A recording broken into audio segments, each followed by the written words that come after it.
भद्रं कर्णेभिः शृणुयाम देवाः भद्रं पश्येमाक्षभिर्यजत्राः स्थिरैरङ्गैस्तुष्टुवागुंसस्तनूभिः व्यशेम देवहितं यदायुः स्वस्ति न इन्द्रो वृद्धश्रवाः स्वस्ति नः पूषा विश्ववेदाः स्वस्ति नस्तार्क्ष्यो अरिष्टनेमिः स्वस्ति नो बृहस्पतिर्दधातु। ॐ शान्तिः शान्तिः शान्तिः। हरिः ॐ।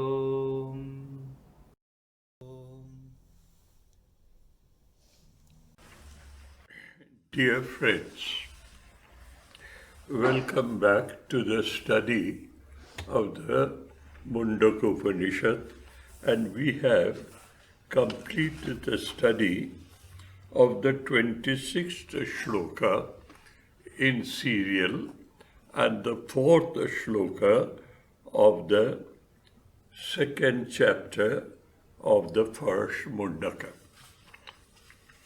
The main theme of the Upanishad is, however they may describe, however they may go, according to our understanding, go a little astray about the world and this and this and this, but the main theme of the Upanishad is, how do I identify myself with the eternal reality? How do I go about it? And you must always remember the period of the Upanishad is anywhere between 5,500 to about 8,000 to 9,000 years ago.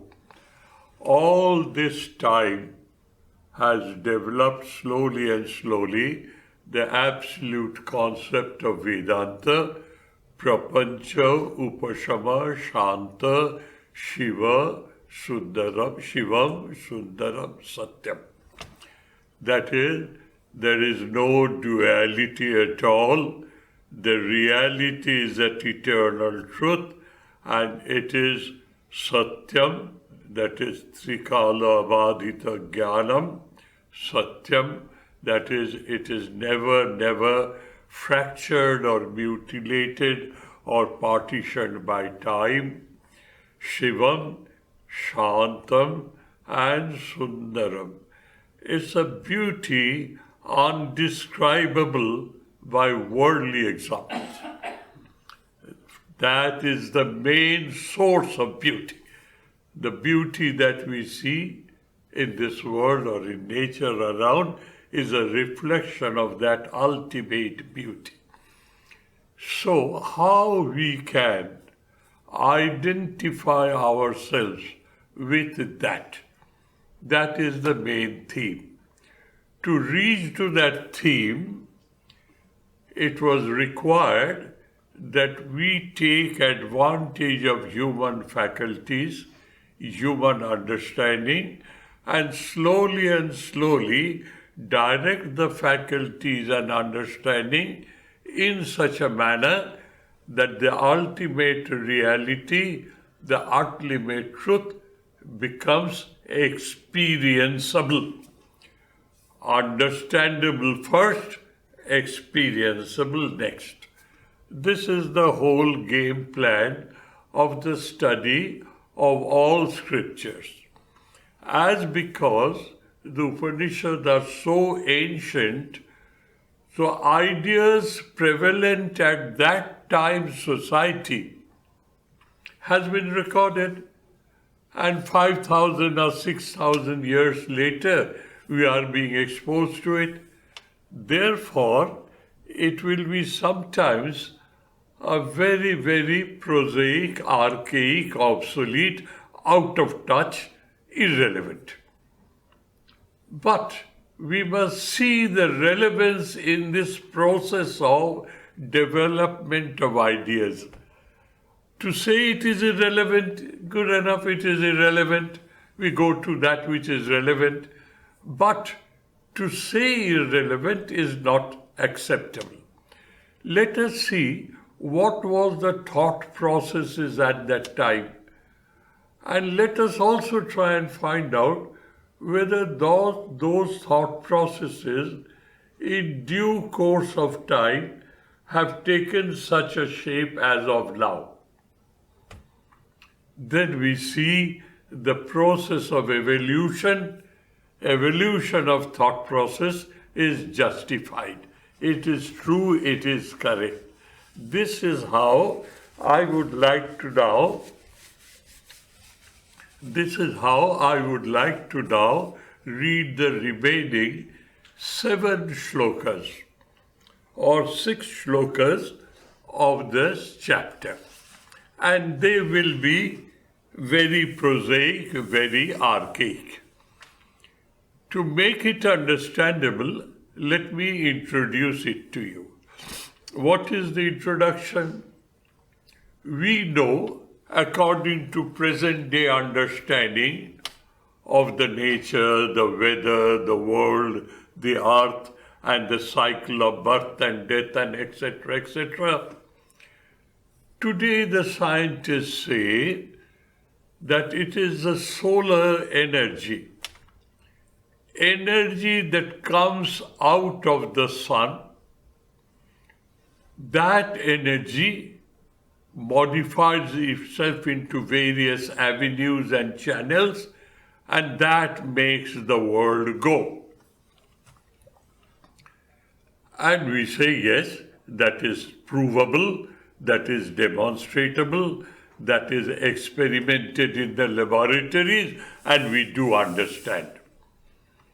So, the solar energy is the source of energy, and that energy channelizes itself in various avenues, and the whole system goes on.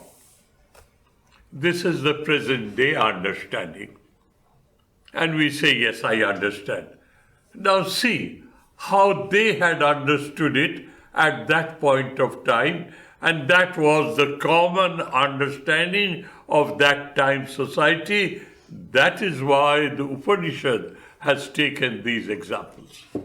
They are prosaic, they are archaic, they are obsolete, they are irrelevant according to our thinking, but don't be so short-sighted.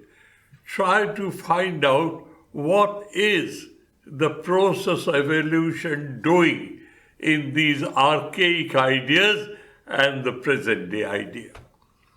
Now the 5th shloka and the 4th shloka we have read. He has said, think of a Virat Purusa. You and me and all of us, the students, we know this is my body. I reside here. This is my skull, the topmost, and it has a dome-like shape. I have my eyes to see, I have my ears to hear, I have my nostrils to smell, I have my skin to touch, I have tongue to taste. And all these perceptions through my 5 sense organs helps me to interact with this body. Along with it, I also know in the present day sciences, in geography or in meteorology, whatever you may say, what do we know? The sun's intense heat evaporates water from the ocean. That vapor is carried by airwaves into such a height that it condenses because it is cold. And that is how clouds form. And then those clouds, in due course of time, converts itself into a rain. Good enough. And what does that rain do? The fertility of the soil takes help of that rain and creates plant life. And from that plant life, we eat, we absorb. That is my physical food. and I grow strong. And when I'm strong and worthy and capable, I procreate biologically, and the whole world moves. From the solar system, evaporation is the cause of cloud formation. Cloud formation is a cause of rain. Rain is cause of plant life growing. That plant life is a food for the humans, and those humans, because of their biological structure, they have a capacity to procreate, and that is how the whole world moves on. Bhava proja samprasuta. That is what it is. That is, many creatures prevail in this world. Now, you see what they say and what we say today is almost the same. Only we were thoughtlessly saying, oh, that is prosaic, that's archaic, that is obsolete, that is irrelevant. It is not irrelevant. In 5,000 to 6,000 years of time, we have moved out in this manner. And this is our conclusion today. It was their conclusion today. But the theory, the fundamental ideas are the same. Now let me read it for you. This is an introduction. Let us read the shloka number 27 serially, and I will insist on the serial number, not confusing the subsequent numbers. Tasmat Agni Samidha Jasya Surya Somat Parjanya Oshadaya Prithibhyam Puman Reta Sinchati Joshitayam Bahui Praja Purushat Samprasuta. This is the shloka. And this is known as Pancha Agni Vidya. As I tell you, it is irrelevant on the face of it. It is archaic, is it prosaic, it is obsolete, but it is not so. The modern day science is nothing else but a deviation from that. What does he say? Heat. Agni causes heat. Where does that heat comes from? Surya. Solar energy. Where does it come from? From that origin, Tasmat, from that original cause. The sun, the moon, the stars, the space, the world, all the creations in the world, all of that has come from that. Good enough? Now he is going into the details. Pancha Agni Vidya, 5 avenues of solar energy. They take a different shape, a different form. What does he say?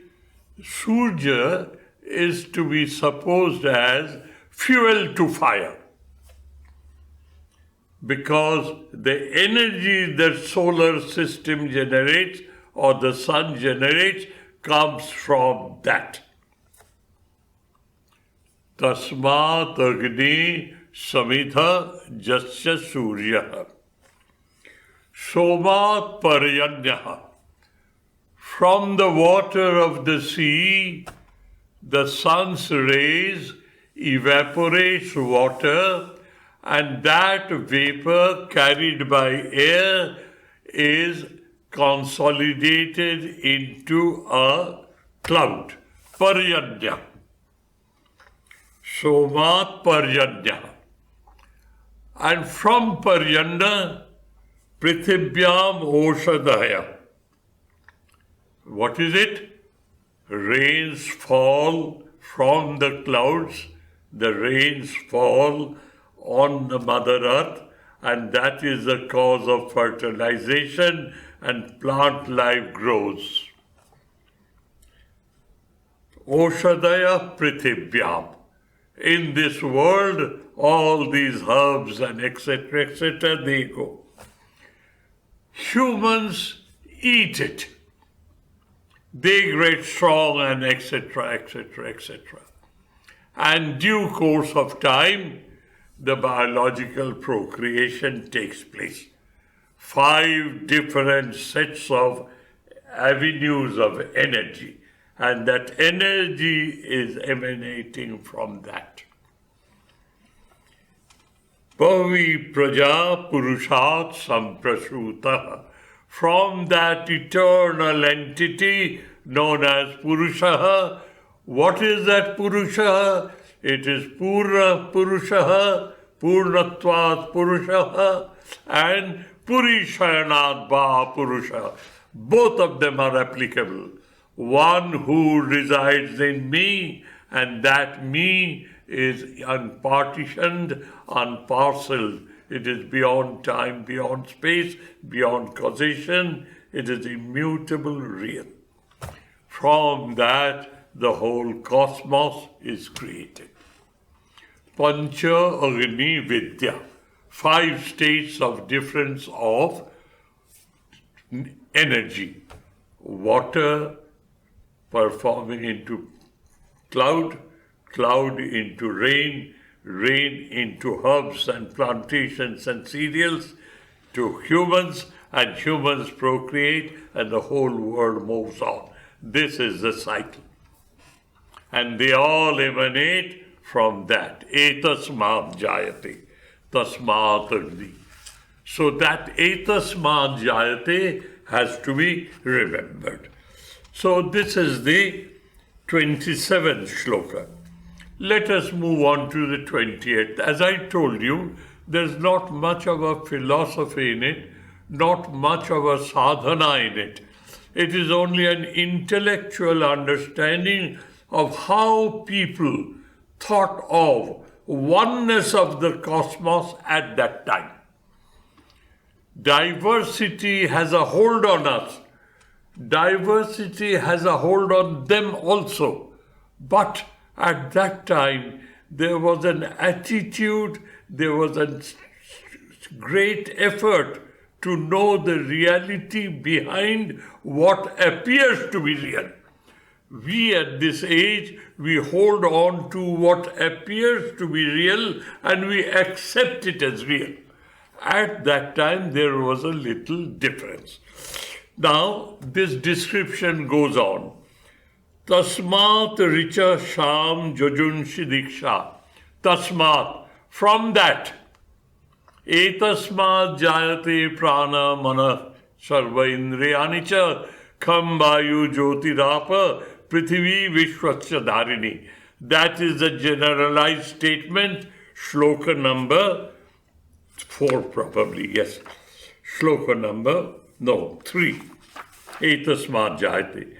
That is the foundation. Let that be the catchword. Etasmat jayate. From this, it has all come up. Nama, Rupa, Guna, Artha, Kriya, Karitha. But the reality is behind. Isness, existence is behind it. Tasmat, from that again. Richaha. The mantras, those are to be found in the Rig Vedas, the Sama Vedas, the Yajurveda. Diksha. Diksha is the disciplines of life. You know what are those disciplines of life? In those old days, we don't have textile mills. We did no textile mills. Though grasses were knitted into mats, they were knitted into strips, and that was used as kopinam, undergarment. There was a methodology there. There was a discipline there. There was a process of education there. That is known as Diksha. How do you conduct your day-to-day life? What do you wear? Where do you sleep? What is your bed? How should be your bed? How do you behave with elders? How you behave with gods? how you behave in this world, how you behave with the creatures of the world. Everything is noted down and you follow that. That is your behavior pattern in your lifetime, Diksha. That is what his Diksha is. Tasmat Richam Shamam Shama Jajunshi Diksha Yajna. All sorts of yagas and yajnas have come out of it. Sarve Kratavo Dakshinasya. All that you have give after performing your yajnas. Sambaratsa Jajamanasya Loka Soma Jatra Pavate Jatra Surya. All this is chained up in a link. It is all linked up. But remember this formula. Bacha Rammanam Vikara Namadeyam Anritam Mrittika Iti Eva Satyam. Etasmad Jayate Tasmad Jayate. From that, all that has come up. And how do we know from that? The worldly example is, remember that earthenware shop, where the student is unable to find out the reality hidden behind appearance. The teacher takes him to an earthenware shop and he tells him, what do you see? And he keeps on naming, sir, this is a plate. This is a small plate. This is a small cup. This is a medium cup. This is a big cup. This is a small plate, medium plate, big plate. Sir, this is a huge plate. Sir, this is a small water pot, medium water pot, big, bigger, biggest water pot. All those deviations, varieties are here. So, you know their name, isn't it? You know their shape, isn't it? You know they all exist, isn't it? Yes, sir, I know.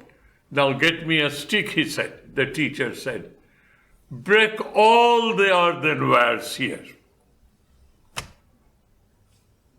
The teacher says he breaks. What remains? Sir, all of them are gone. But what remains? Pieces of broken clay. They are, isn't it? The clay is, isn't it?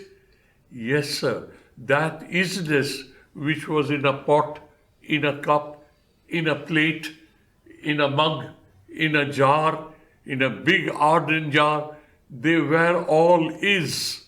They were existing.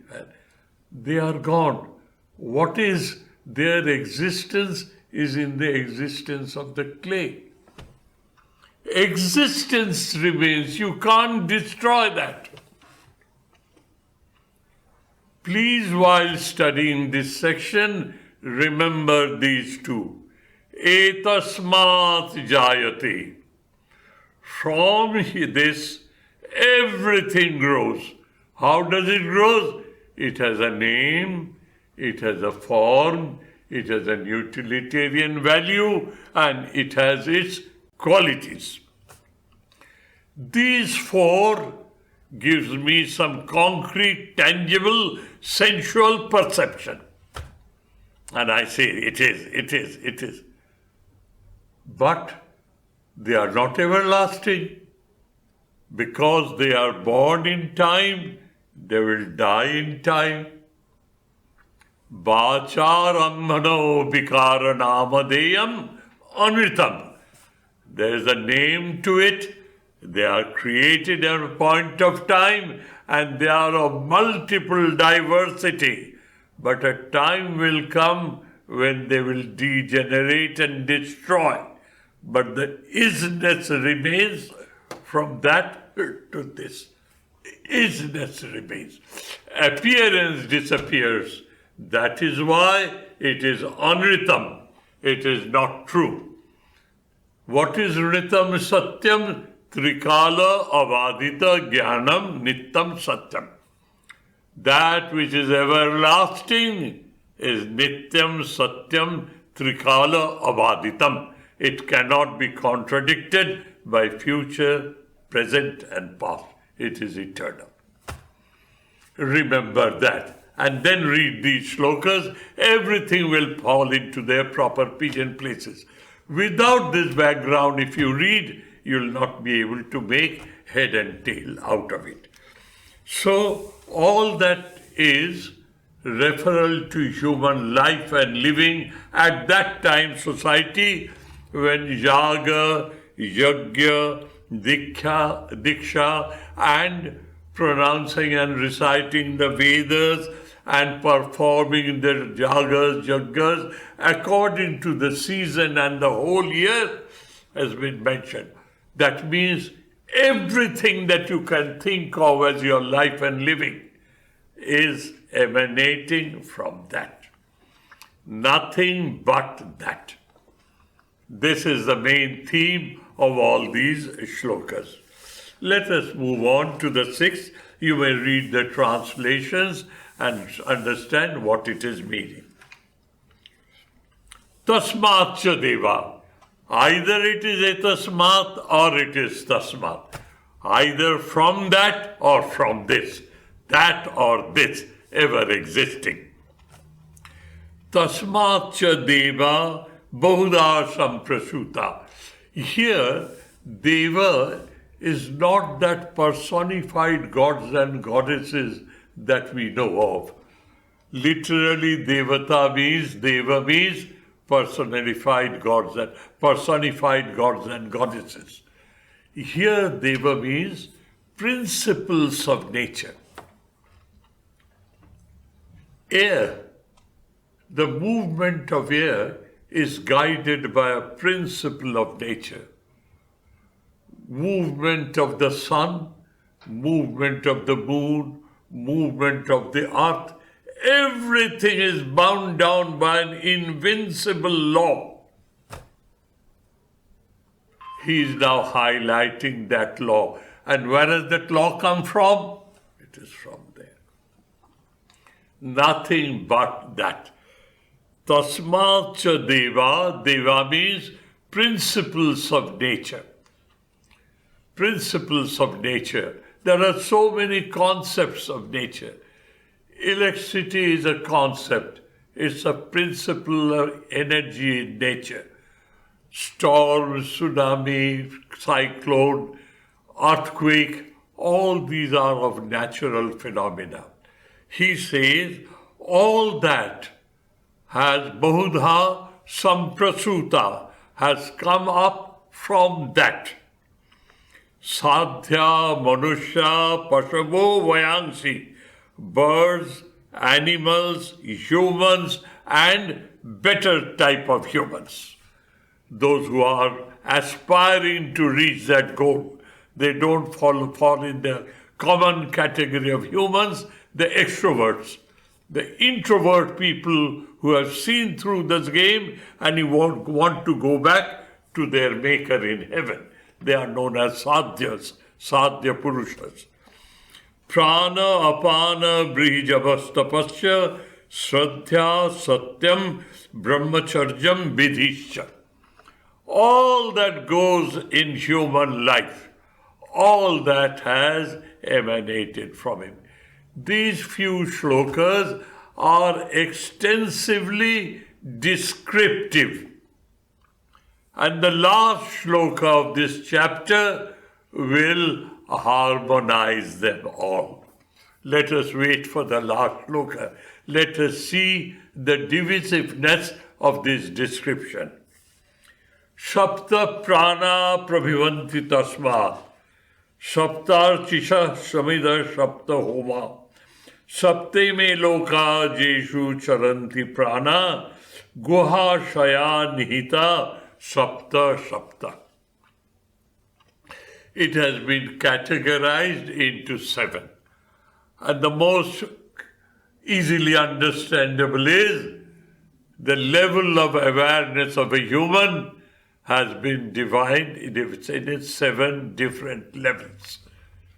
That is, the lowest level, the higher, the third, the fourth, the fifth, the sixth, the seventh. Shapta Bhumi, Shapta Loka. What is that? Muladhara, Sadhisthana, Manipura, Anahata, Vishuddha, Agnya, Sahasrara. All that, according to those concepts in the ancient ages, has been classified into 7 different lokas. Shapta Loka, Shapta Bhumi, there are 7 heavens, 7 forefathers, ancestors, 3 above, 3 below, you at the center, 7. All these have been conceived in 7 different manners. Shapta Prana Prabhavanti Tasmat. Etasmat and Tasmat is the common number in all the shlokas. Next.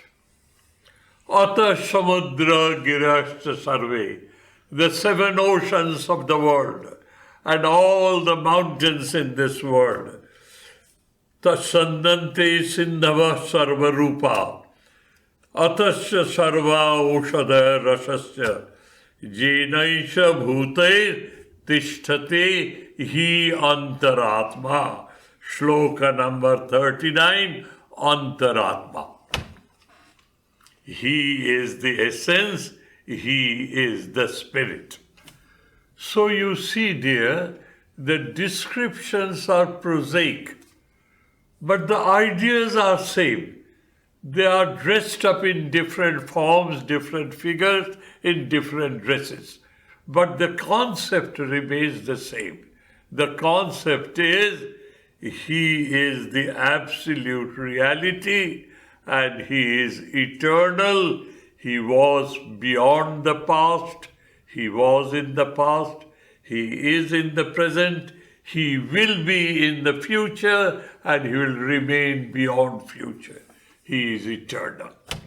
And He is the essence of everything. Tasmat, Tasmat, Etasmat and Tasmat.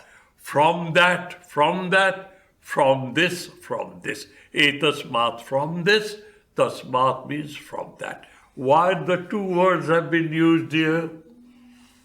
Let me explain to you. Because ultimately, the equation is Ayam Atma Brahma. What I know as I am is ultimately the cosmic existence. He is. I am, He is. So He would say, from that He has, and He is the essence and spirit of that, which is I am. So I and He, I and the world, in essence are inseparable. The separateness is on these 4 concepts: name, form, qualities, utilitarian value. This is what is being driven at by these 4 shlokas, from shloka number 4 onwards. Here he is projecting now, He is Sarvabhutair Tishthate Hi Antaratma. Yena eva Sarvabhutai Tishthate. By means of which, who exists in every manifest being. And where is He? Antaratma. He is in me, my essence, what I know as I am. In ultimate reality, it is He is. That is why he uses the word Antaratma, Etasmat within me, Tasmat in the outside world. Now the complete last shloka, which needs proper elaboration. What is the last shloka of this chapter? Shloka number 32. Purusa eva idam vishwam karma tapo brahma paramritam. First 2 lines. Conclusion. Eva idam purusham vishwam karma tapa brahma and paramritam. This Purusa who resides in me, Purishayanat and Purnatvat, it's integrated whole, no division in it, that he who resides in me, he is the essence of the whole cosmos. Eva idam Vishwam. Vishwam means the whole cosmos. What does it comprise of? Karma, Tapa, and Paramrita Brahma. That absolute nectar, the indispensable, the indescribable, indestructible absolute.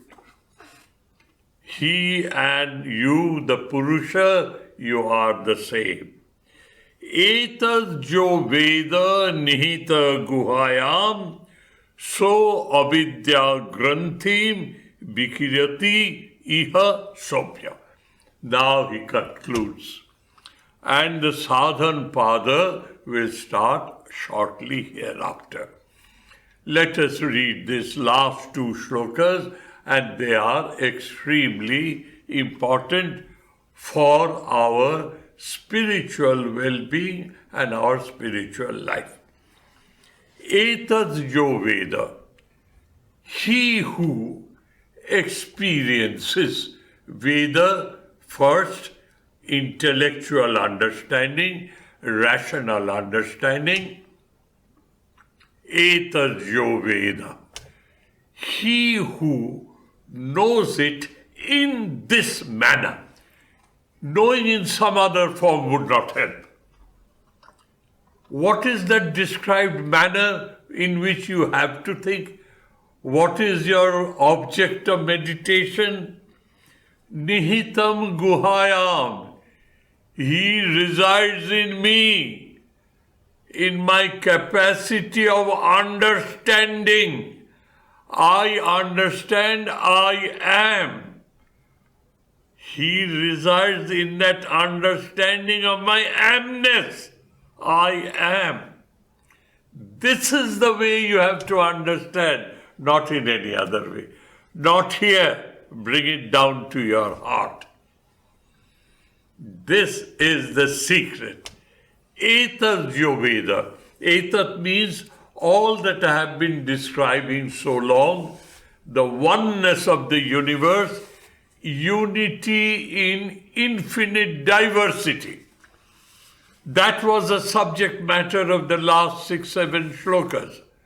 And every shloka says either etasmat jayate or tasmat. Tasmat, tasmat, from that, pradmat. Good enough, and I don't want you to forget that formula. Tad jalam shantu pashate, tasmat jayate, tasmin liyate, tad jalam shanta upashate.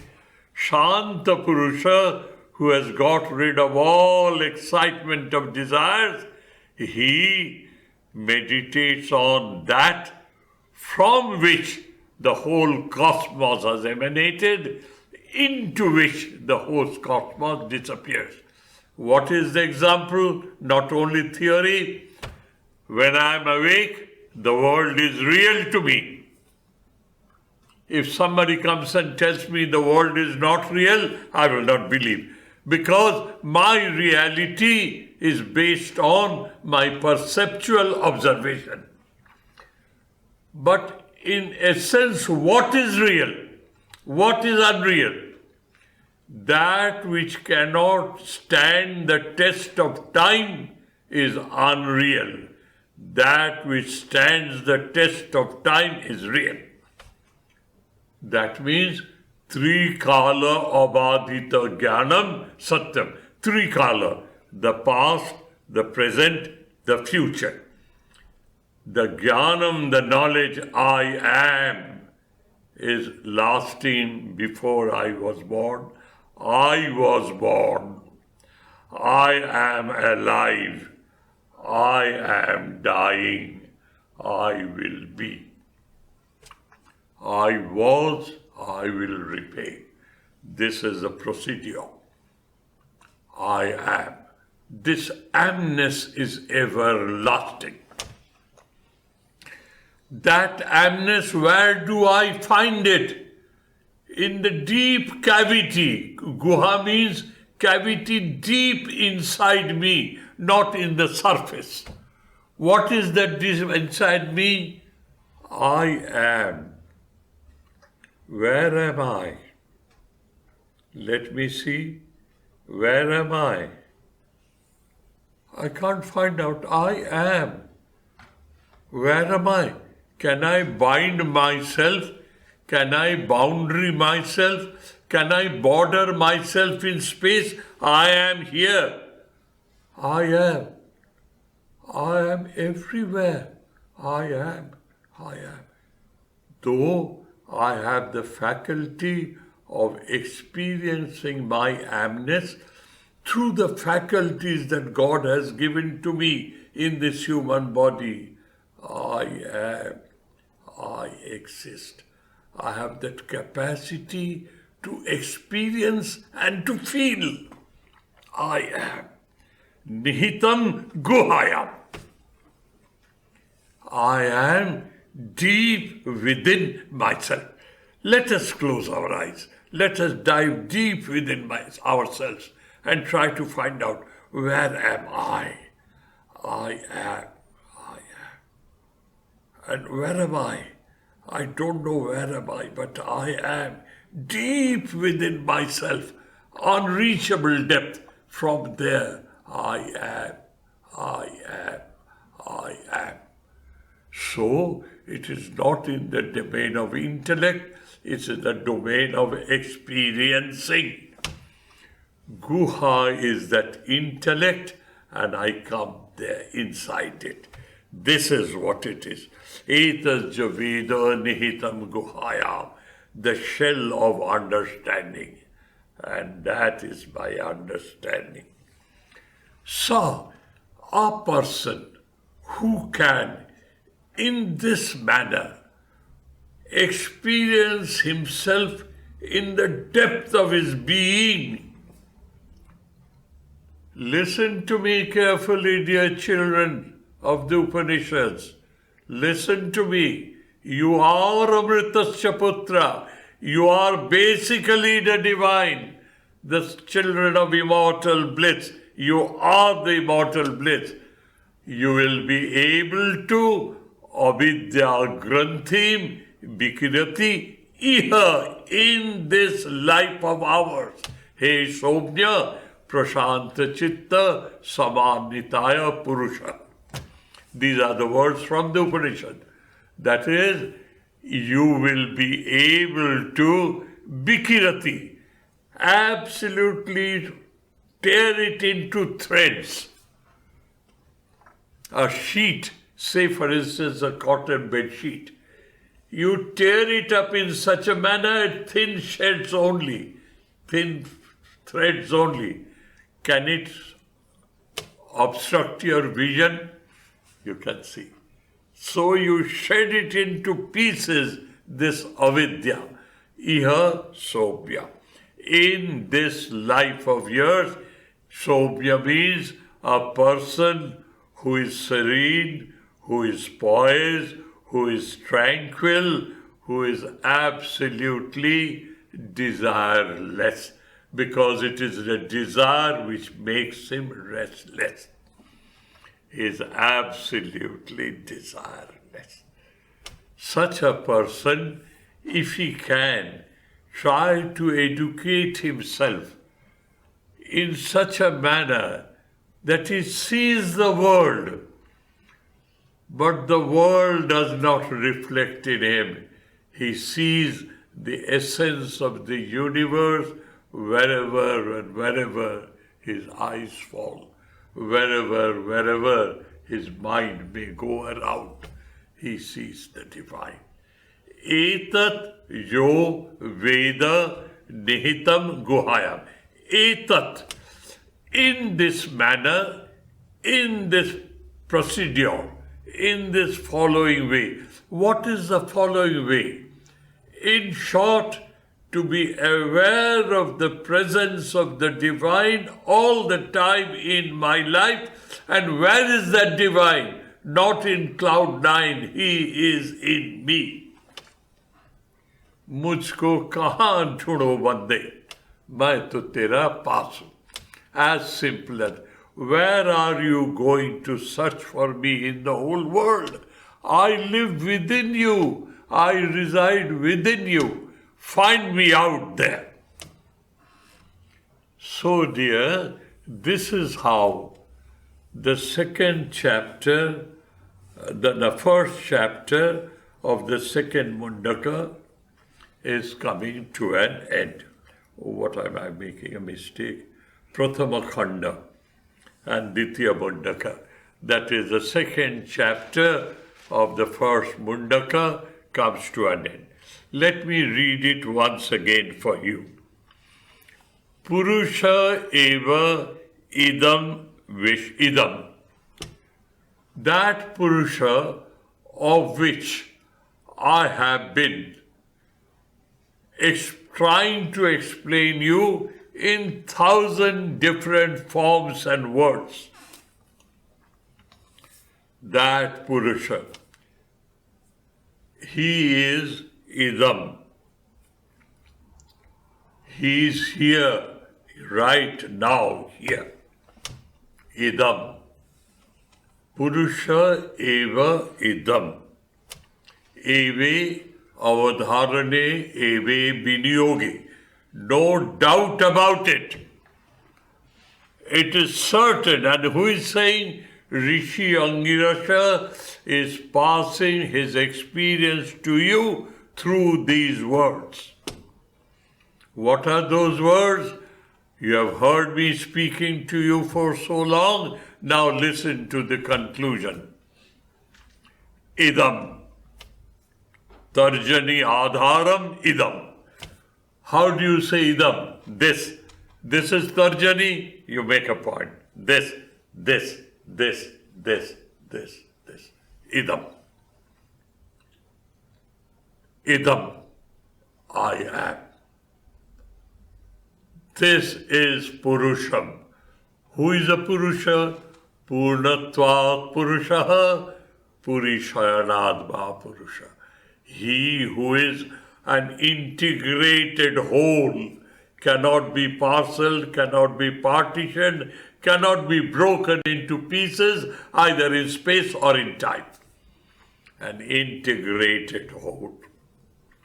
Purusham Purnatvat. And there's not a speck of space, not a dot of time where he is not. And now, having said idam, he is describing what that idam is all about. Idam visham, idam karma, idam tapaha, idam paramritam brahma. He is within you. It is all that you are describing by words, exclaiming by words.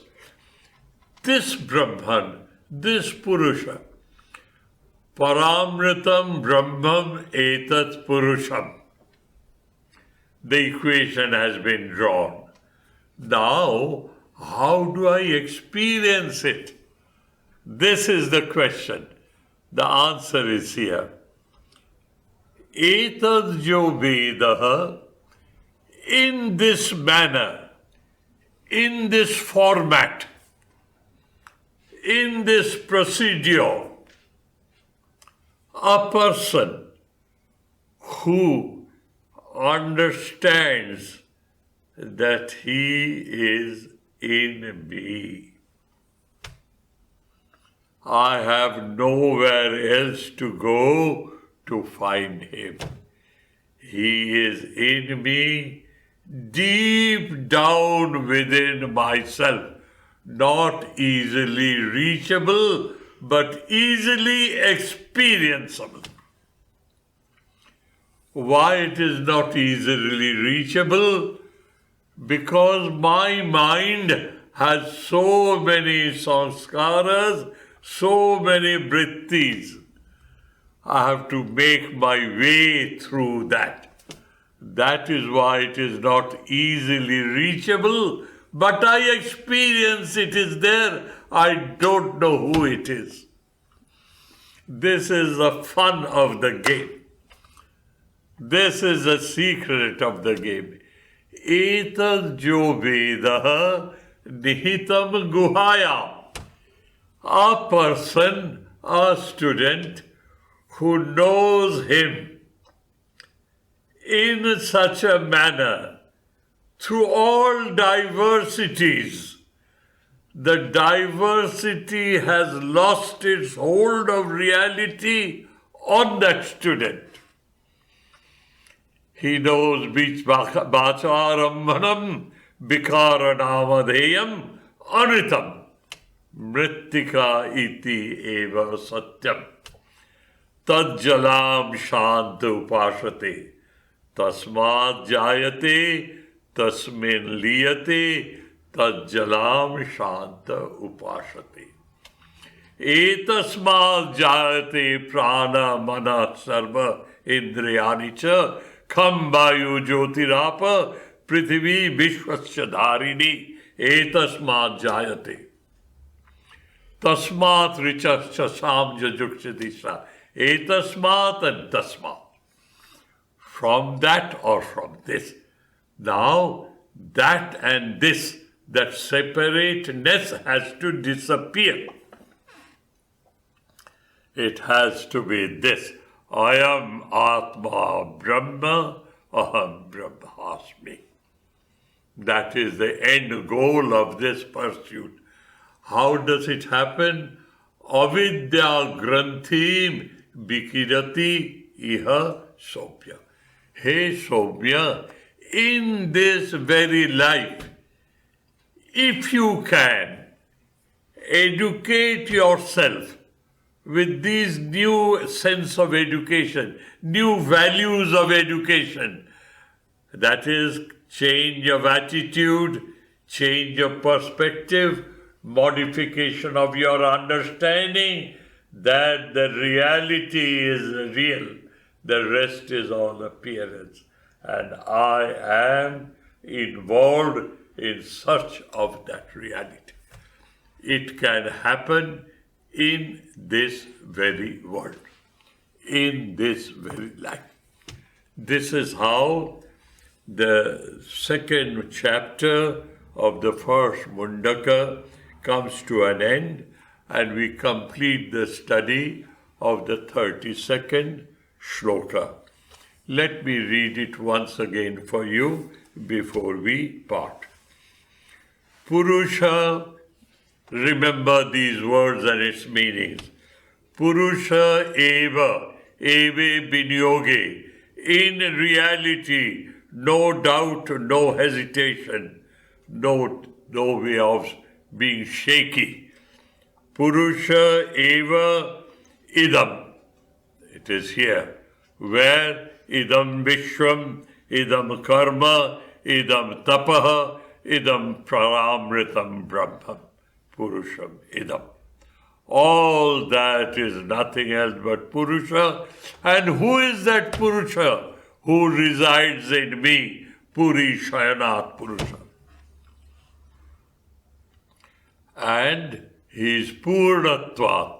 He cannot be parceled. He cannot be parceled, partitioned. He cannot be broken into pieces. He is an integrated whole. Etas jo veda nihitam guhayam. A person who experiences that within himself, sa he avidya granthi. Granthi means knots.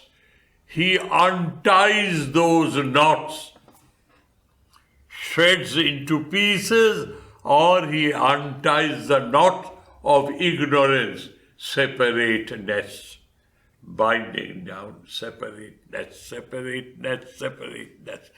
That separateness dissolves. Bikirati dissolves it, tears, evaporates it. Bikirati. Iha Sobhya. A poised person, serene, tranquil, sober in nature, extremely desire of knowing this and nothing else. He will experience me in this form within himself, and he will see me everywhere. In this lifetime, you don't have to wait for a second life. You can do it here and now. So, dears, thank you for your patience, and we have completed the Prathama Khanda, and now we go into the second Khanda of Ditya Mundaka. From here, we start how do we meditate? What are the different attitudes? What are the different methods?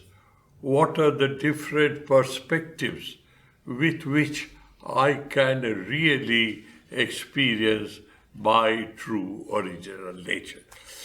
This is how the second chapter of Ditya Mundaka starts.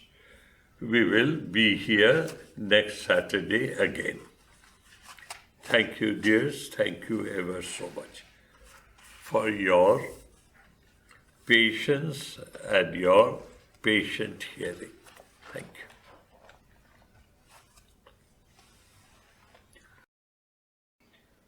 Om Shanti Shanti Shanti Harihi Om Tat Sat Shri Ramakrishna Arpanamastu.